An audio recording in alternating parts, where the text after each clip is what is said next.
નવા જોડકણા સાથે ગુજ્જુ માસ્ટર ચેનલમાં તમારું સ્વાગત છે.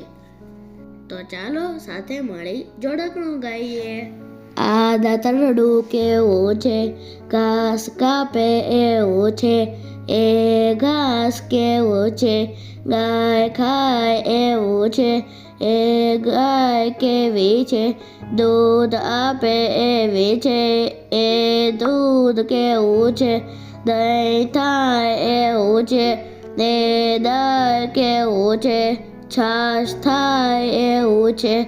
એ છાશ કેવી છે, માખણ થાય એવી છે.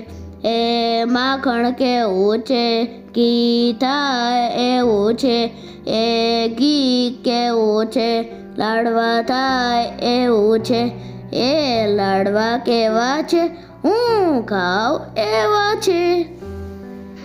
હવે જોડકણાના આધારે પ્રશ્નોના જવાબ આપી અર્થગ્રહણ કરી કોમેન્ટમાં જવાબ લખજો.